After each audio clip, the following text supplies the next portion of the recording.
Hi guys, this is BRaditech. In this JavaScript tutorial we are going to be looking at function parameters. Now we've looked at function parameters before in the first function tutorial I did for JavaScript, but in a very general way, and we didn't look into it in much detail. So in this tutorial we are going to be looking into it in a little more detail. Let's make sure we've got our script included on our page, and let's begin. So in our JavaScript library, let's start writing some JavaScript. So I'm going to write our quick function, so function. And let's say the function should be called user, two brackets normally for a function, then curlies and ending curlies. So here's our user, and what we want to do is we want to pass two values for it: the name of the user and the age. And we're going to write out some text onto the document using that. So let's put in two parameters, name and age. Now we space out the parameters with a comma, so they're separated.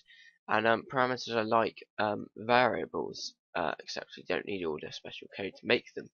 And the values are assigned to them when values are passed through the function. So let's just create our code. What we're going to write out is document.write, and we're going to say the users. Let me just put that in speech marks.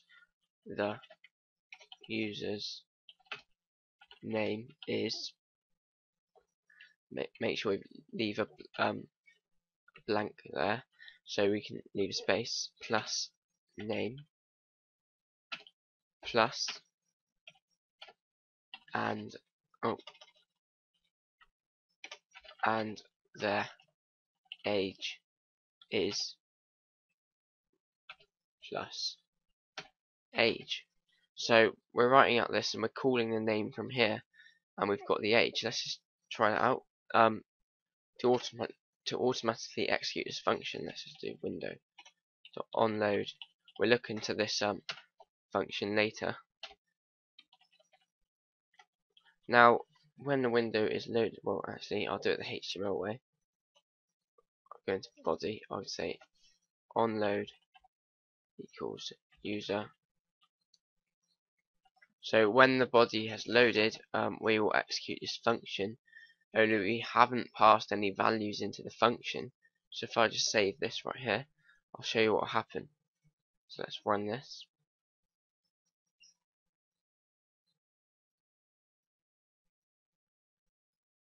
So the user's name is undefined and their age is undefined. So that shows we haven't passed any values through it. So go back into our JavaScript library. So we're expecting the name and the age. So let's just get rid of this onload. Or no, actually we could keep that. So onload equals user. And inside, let's say the name and the age. So I'm going to say Bradley and 16. So I'm going to save that. I'm going to run it.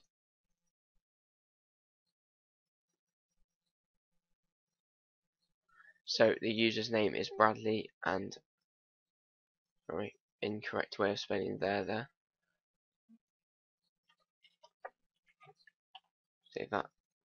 Refresh. So the user's name is Bradley and their age is 16.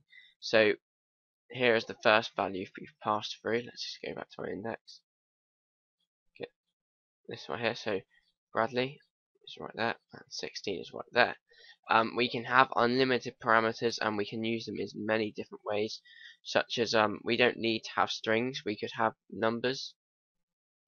If I go back to my text editor, in JavaScript we could put two numbers. We can still use the same parameters, but we can do different things with it. So I could say here var x equals name plus age, and I could say return x, and then in the index.html I could just change these two to two numbers. So I'll keep 16, I'll put 3, and instead of doing that, take that out. I'll just put here document.write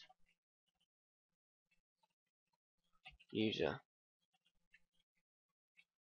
Now we can have the function name and the parameter's name can be anything you want as long as it all makes sense. This doesn't really make sense at the moment, I'm just making it really quick. So we got 3 and 16, x equals name and age. Name is now 3 and age is now 16, so it will be 19 and it will write out 19. So let's try it out.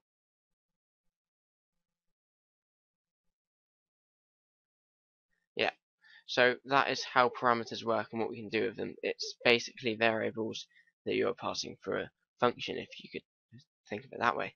That's it. Thank you very much. Be Raditech.